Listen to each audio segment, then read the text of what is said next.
Kendall Enyart. It is my pleasure to welcome you to the very first episode of UWOVB TV. I'm going to get right to it. Sounds good. First question I'm going to ask you is, why did you choose the University of Wisconsin-Oshkosh?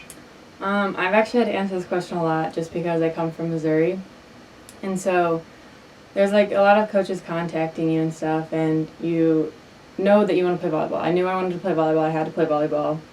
But I also know that after 4 years, I need a good degree in my major. So every single time a coach contacted me or was looking into school, I also looked up, and it took a long time to find it sometimes, how good their chemistry program was. And I had a lot of places that just weren't great, and then some places were fine.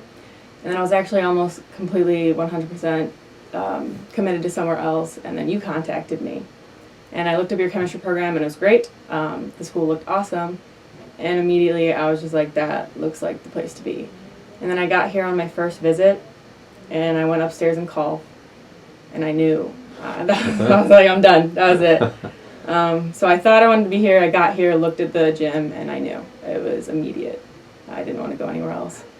Awesome. Can you tell me a little story about a card that you may have received that had a creepy picture of a bus in your parking lot, in your driveway? I like the story before, how you got the picture. You could start there. I get a text, dinner time.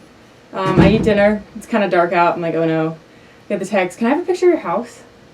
Absolutely, coach. 100%. I don't even question that. Of course you can have a picture of my house. I go outside immediately, the sun's setting.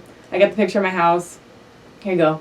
I didn't know what kind of view you wanted, so it was just, house picture, like you showing off some Christmas lights.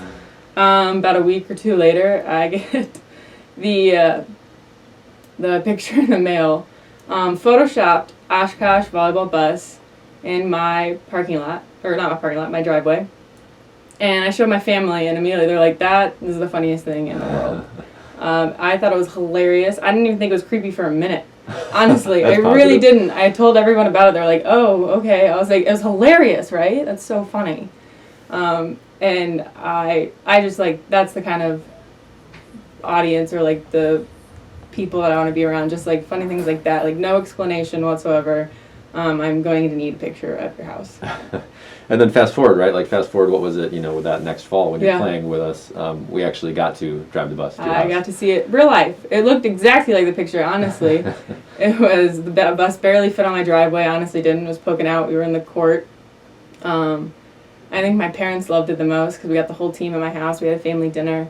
But it was honestly just so cool being so far from home all the time, getting to bring everyone back and like into my driveway. We were sitting right there. We got to eat at my house, and I got to see the bus at my house, and it was just a funny experience, really. I love it. That's still one of my favorite travel memories is pulling that thing up to your, like stopping 3 inches in front of your garage door, trying to get that as far in your driveway, and then coming in and being able to hang out with your family, and they made us an amazing meal. You were playing the piano. We didn't know that you had piano skills. You had some chops, and I forgot what song is your go-to song. What were you playing that day? It was the Hall of Fame. Hall of Fame. Yeah. Yep. And then I still have a chalkboard up in my room, like this really big one painted on my wall. I still have everyone's signature on that when they all went up to my room. Oh. So I still, when I go home, I have like, Emma, I think she's like, do you remember me? I'm like, no, I don't, actually. Everyone wrote on it. It was really funny. That's fantastic. Fun stuff. All right, so we're going to switch gears a little bit. You talked a little bit about why you chose here, and the chemistry program was a huge part of it. Facilities program was another component, and obviously you have those prioritized correctly: academics first and athletics second. And so, what are some of the things that really stand out to you now that you've been here for a little while, for a hot minute, in terms of the academic programs, things that you love, maybe things that are challenging, and then we'll switch gears after that to the athletic side. So academically, I just love my major. I'm in love with my major. I love what I do, and I love how the chemistry professors here are awesome. I think they're so friendly. Like, sometimes I think they're a little bored, so they just keep talking, and I think it's awesome. I'm like, heck yeah, like, let's talk. And what I really like right now, honestly, I don't know if I like it, but I always like to brag about it. There are 4 people in most of my classes at the moment. I'm in like 3 chemistry classes. I have 4 people max in like all of those. And I think it's just like really nice just to get to go to lab. We split up into 2 groups, and sometimes like with the bigger classes, you do the lab, they tell you what to do, and then it's next unit. But now they tell you kind of what to do, and then they're like, work on it, and I get to like actually do that, because labs are 3.5 hours. Sometimes the labs take a few weeks, and it's just nice to be able to learn it there with like so few people and such good professors that they're like, if you have questions, I've got you. Like, I'll be right by you like the whole way. And it's just really nice to be able to know, like, I am getting something out of that. I'm getting like everything that I can possibly get out of it for being one of 4 people sitting in that space. It's pretty special. I think when you think about being in college, you think like big classes, you think lecture halls, and to be able to fast forward and realize that when you get down to the nitty gritty, that it's going to be you and few other people doing something that you're pretty passionate about. That's an exciting turning point in your collegiate career. Is there anything in terms of the athletic side of things that's been a positive that stands out, or something that was maybe even like a pleasant surprise for you throughout your time here? Honestly, because I'm a chemistry major, there's just like not a lot of people, and so volleyball is where I got my close relationships. I got my best friend there, and I got my roommates there, and just being able to like love this sport so much that I had to play like here. I had to be here, but also getting like those other things out of it. And I think what I really like is the practice gym. I do like practicing in A and B just because you get 3 courts and you get to have that time to do positionals, and there's just like the space that we get, and it's nice that we are allowed to have that space in order to get things done, and then go upstairs and like showcase that in the place that I love also. Yeah. Tell me, you mentioned injury, and so give us just the rundown on where you're at physically right now. Or what happened, your whole your injury story maybe. Oh, October 23rd, 2019. Rough day for Kendall Enyart. So I tore my ACL for the 2nd time that day. I also just blew out a chunk of my cartilage on my knee, and my meniscus just gone. So I've had 3 knee surgeries since then. Last one being October 8th, this last October in 2020. And now I'm just working at it. I lost all the strength in my knee and on my leg. It's gone. So right now it's just strengthening. It's just kind of got to get it done. Like, it's going to take a really long time. Like, you lost a lot. But it's slow. It's just a slow process. And, like, that's just kind of what I've had to deal with. I don't know, like, it still hurts, like, a lot sometimes. But, like, I do want to get better. And I want to, like, continue to play my senior year, and so if slow is what's got to be, that's what it's got to be, and that's what I'm waiting for. So there are a lot of people that get injured throughout their athletic career, and knee injuries are common in our sport and others. If you had advice to give to somebody else who's going to undergo something similar to you or deal with some adversity in terms of injuries and maybe even knee specific, anything that you would want to tell them, regardless of what point they're at in their process? I'm gonna be honest, it's gonna suck. Like, I feel like having to sugarcoat it for some people, like, you're gonna get better, like, we'll get back out there, like, yeah, but it's gonna suck first. Yeah. It's gonna be hard first. But I feel like you just can't let yourself get to a space in which you're just always like, this sucks, this is the worst. Like, yeah, let you have those times, like, your knee, like, it hurts, you got hurt, you can't play, but you still have, like, ton of other girls that are playing, and you can still be on that court with them, like, cheering them on, and you just have to, like, wrap your head around the fact that your time will come back, but it's just not right now, and you can't let yourself disappear from the team just because it's not right now, and that's okay. No. Any advice on how to stay engaged with your team when you're not physically doing what they're doing on the court? I think a lot of it is, I feel like when you're injured, you feel like you need to, like, sit down, like, you're not allowed to come and, like, listen to what the drill's about to be because you're not in the drill, or you can't listen to what's getting fixed, or what if someone else on the team is hitting and you want to listen to what they need to get fixed, so like maybe you need to get that fixed. And I think it's important to go do those things. Like even if they don't have to do with you at all, it's important to go get into the huddle. I think it's important to stand up throughout practice, like every now and then when there's people on different courts. I think it's important to go help them out, but just like still learning. I feel like the first time I tore my ACL, it wasn't even about much of skill learning. I was like learning about how to be a better teammate. I think my mindset grew exponentially from there just because I didn't let myself sit out. I missed a year of volleyball, but that wasn't going to let me not want to play anymore. Like that made me want to come back even harder. So I had to listen to the little things. I had to get into the little things. I had to stand up. I had to cheer. I had to be the same person I was when I was playing, just not playing. And I think that helped a lot.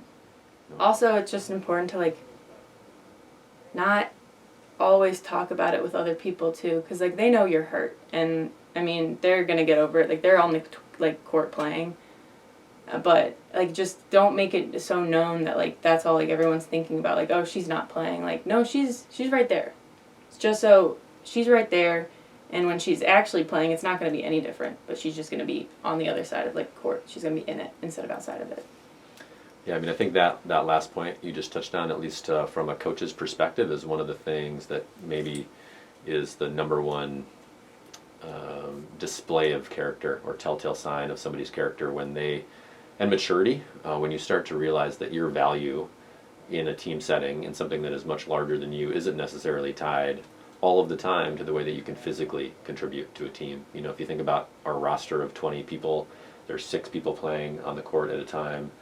That means that more than 2/3 of our team is not playing, whether that's injured or isn't in a role where they're on the court in that moment. And I can't imagine a situation where 2/3 of our team didn't feel a responsibility or pride in what they can contribute to a team. Like what that would feel like from a program standpoint. It would be maybe the worst place to play in the entire world.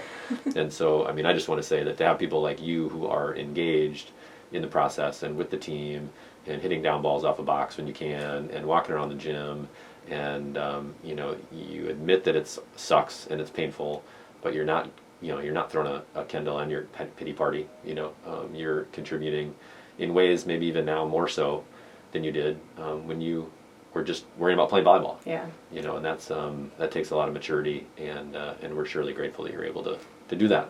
Thank you. In a multitude of ways. You ready for some quick hitters? Yes. All right. I think I prepped you on some of these, so we'll see if your answers spur any more quick questions here. But who is currently the funniest person on the team? Me.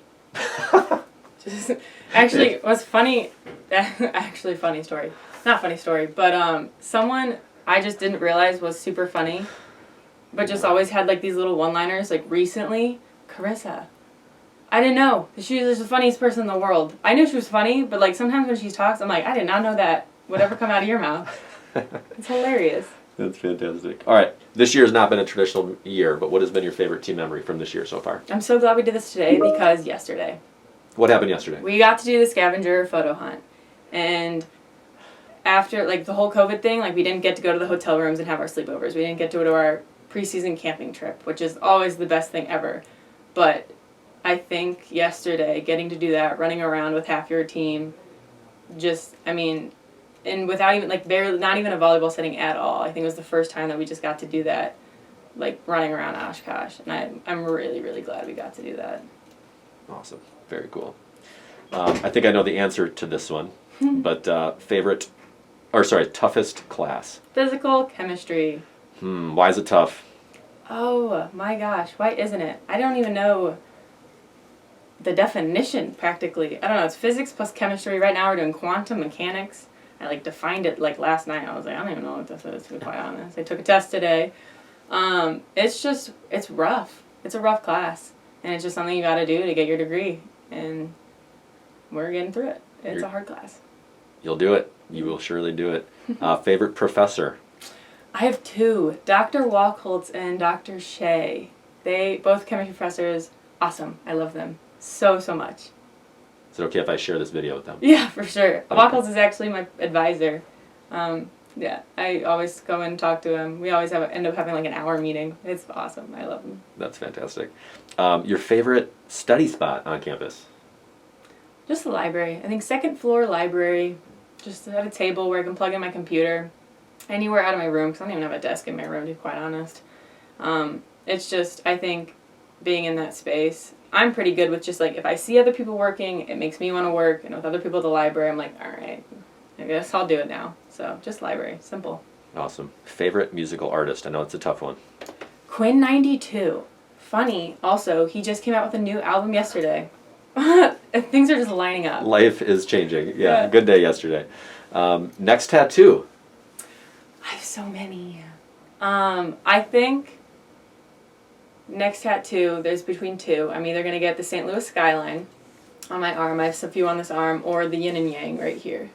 So, one of those two. Any timeline that we should expect this new art to arrive? It should have happened already, but maybe it should be soon. I'm a little busy right now, so summer, absolutely it has to happen. Summertime. Fantastic. Anything else that we need to know about the one and only Ms. Kendall Enyart? I don't think so. Most of the people ask me what I do. It's volleyball, and that's it. They're either in my class knowing that I do chemistry, so I have volleyball to say, or they're on my team, and they ask, and I say chemistry. And you say chemistry. What's like a hobby of yours outside of chemistry and volleyball? Oh, sometimes I paint. I have little doodles. I doodle. No, I don't draw. I have doodles. Doodles are good. That's what's on my arm. I actually drew these. Let's see these.